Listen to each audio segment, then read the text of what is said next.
Year 1999 Bharat terrorism के खिलाफ अपनी लड़ाई में बिजी था और इसी बैकड्रॉप में होने वाला था एक ऐसा इंसिडेंट जिसने देश को हिला कर रख दिया था।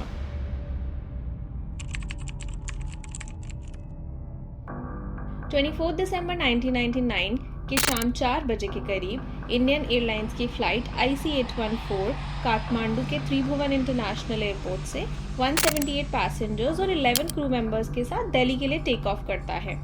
क्रू में थे कैप्टन देवी शरण, को पायलट राजेंद्र कुमार और फ्लाइट इंजीनियर अनिल जग्गिया।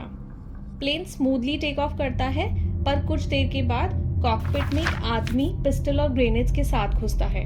कैप्टन को समझने में कुछ सेकंड्स लगे, पर फिर क्लियर हो गया, प्लेन हाईजैक हो चुका था।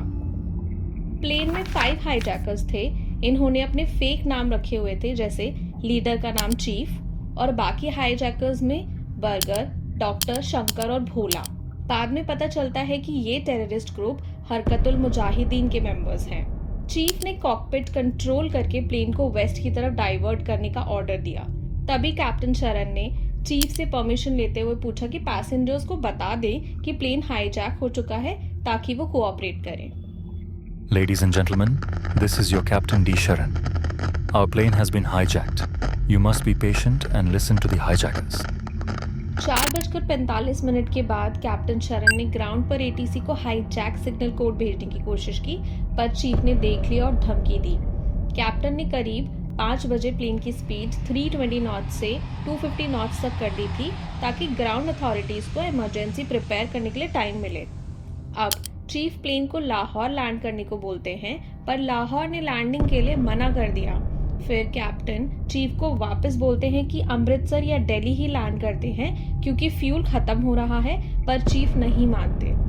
अब 5:04 से लेकर 5:50 तक कैप्टन कई बार अमृतसर लैंड करने की रिक्वेस्ट करते हैं, पर चीफ मना कर देते हैं। 6:42 तक फ्यूल सिर्फ 25 मिनट तक का बचा था और कैप्टन और क्रू ने रिक्वेस्ट किया कि प्लेन को लैंड करने दिया जाए अमृतसर में ही। फाइनली 7 बजे प्लेन अमृतसर लैंड करता है।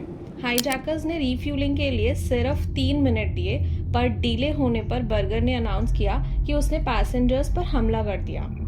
यहाँ पर ग्राउंड टीम डिले कर रही थी ताकि क्राइसिस मैनेजमेंट ग्रुप को थोड़ा और वक्त मिल जाए। टैंक भेजने में ये काफ़ी वक्त लग गया था। 45 मिनट से ज़्यादा बीत चुका था, पर रीफ्यूलिंग का टैंक टाइम से नहीं पहुंचा। अब चीफ इतने गुस्से में थे कि उन्होंने बोला कि प्लेन को वापस टेक ऑफ करवाओ, वरना लोगों को मारना शुरू कर देंगे, और उन्होंने काउंटडाउन करना स्टार्ट कर दिया।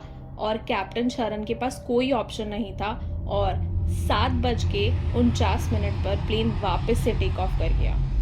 अब बात करते हैं कि गवर्नमेंट के एंड से सिचुएशन कैसी थी। इसी बीच 6 बजे जब प्लेन अमृतसर में था, दिल्ली में क्राइसिस मैनेजमेंट ग्रुप बनाया गया, जिसको लीड कर रहे थे cabinet secretary Prabhat Kumar. Group में की मेंबर्स जैसे कि LK अडवाणी और DGP सरबजीत सिंह भी शामिल हुए, पर कुछ मेंबर्स को तो हाईजैक की न्यूज़ टीवी चैनल्स के जरिए मिली, ना कि ऑफिशियल चैनल से।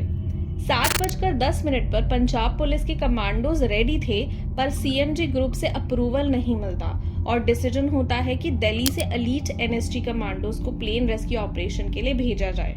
पर जब तक दिल्ली से कमांडोज अमृतसर पहुंचती है, प्लेन कुछ ही मिनटों पहले टेक ऑफ कर चुका था। अब जब प्लेन टेक ऑफ कर चुका था और लाहौर ATC ने पहले प्लेन को लैंड करने से मना किया, लाइट्स रनवे पर बंद कर दी गई थी। जब कैप्टन ने लाहौर में क्रैश लैंडिंग की वार्निंग दी, तब जाकर परमिशन दी गई। अब प्लेन लैंड करता है लाहौर में। लाहौर में जल्दी ही रिफ्यूलिंग की गई और रिफ्यूलिंग के बाद हाईजैकर्स ने प्लेन को काबुल डाइवर्ट करने का ऑर्डर दिया, पर काबुल के नाइट लैंडिंग फैसिलिटीज ना होने के कारण प्लेन को उन्होंने दुबई लैंड करने को कहा। अब यहाँ पर दुबई ATC के स्टाफ अब्दुल्ला ने थोड़ा नेगोशिएट करने का ट्राई किया कि आप पहले फ्यूल भरवा लो, पर औरतों और बच्चों को छोड़ दो। तब चीफ ने मना कर दिया कि पहले रिफ्यूलिंग की जाएगी। यहाँ ATC स्टाफ की नेगोशिएशन काम आई और यहाँ 27 पैसेंजर्स को अल मिनाद एयरपोर्ट में जाने दिया और रिपिन कटियाल की डेड बॉडी, जो अपने हनीमून से लौट रहे थे, और उनके साथ 2 इंजर्ड पैसेंजर्स को भी छोड़ा गया। और इन पैसेंजर्स को रिसीव करने आए Sharad Yadav, civil aviation minister, Dubai जाते हैं। अब 25 दिसंबर की सुबह 6:30 बजे प्लेन वापस से टेक ऑफ करता है और चीफ कहते हैं कि अब काबुल चलते हैं। कैप्टन और क्रू मेंबर्स किसी भी हालत में अफगानिस्तान नहीं जाना चाहते थे। अब काबुल के एटीसी से जब कांटेक्ट होता है तो वो कहते हैं कि आप काबुल नहीं कांधार लैंड कर सकते हैं। अब प्लेन लैंड करता है कांधार, जहां तालिबान कमांडोज प्लेन को सराउंड कर लेते हैं। 27 दिसंबर को इंडियन गवर्नमेंट की एक नेगोशिएशन टीम बनती है, जहां पर नेगोशिएटर्स अजीत डोवाल और विवेक काटजू को लीड दिया गया और उनके साथ थे डॉक्टर्स, इंजीनियर्स, कमांडोज की टीम भी थी। नेगोशिएशन का प्राइमरी गोल था कि पैसेंजर्स को सेफली रेस्क्यू किया जाए और हाईजैकर्स की अनरीजनेबल डिमांड्स को रिजेक्ट करना। अब शाम को 7:30 बजे एक फैक्स आता है कांधार एटीसी से दिल्ली एटीसी को कि फाइनली हाईजैकर्स की मांग है मौलाना मसूद अजहर को रिहा किया जाए। टीम दिल्ली से ये 4:30 बजे निकलती है, कांधार पहुंचते हैं ये 7:30 बजे। अब सबसे पहले विवेक काटजू ने यहाँ कहा कि रिपन कटियाल की वाइफ को छोड़ दिया जाए और फिर नेगोशिएट करेंगे, पर चीफ मना कर देते हैं और नेगोशिएशन के लिए वो कहते हैं कि अगले दिन सुबह वापस शुरू करेंगे 28 दिसंबर को। अब वो डिमांड चेंज करते हैं 35 मिलिटेंट्स की रिलीज, 200 मिलियन कैश और सज्जद अफगानी की बॉडी के रिमेन्स जो इंडियन टीम ने रिजेक्ट कर दी थी। यहाँ तालिबान ने हाईजैकर्स को भी इंश्योर किया कि मिलिट्री एक्शन नहीं होगा और कहा कि अपनी डिमांड थोड़ी कम कीजिए।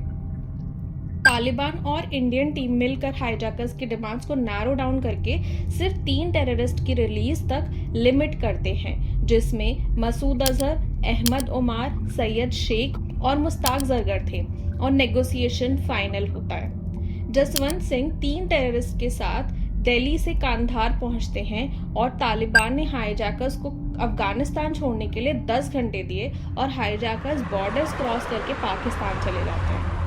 अब पैसेंजर्स सेफली दिल्ली लौटते हैं और उनकी फैमिलीज के साथ मिलते हैं। ये इंसिडेंट इंडियन हिस्ट्री का एक अनफॉरगेटेबल चैप्टर बन गया था, इंडियाज लास्ट हाईजैक। दोस्तों, इससे रिलेटेड एग्जैक्ट और डिटेल इन्फॉर्मेशन के लिए ये दोनों ही बुक्स आप पढ़ सकते हैं, जो कि कैप्टन शरण और फ्लाइट इंजीनियर ने अपनी अपनी बुक्स में लिखा है। अगर आपको वीडियो पसंद आई तो ज़रूर अपने फ्रेंड्स के साथ शेयर करिए और चैनल को सब्सक्राइब करना ना भूलें। Thank you so much.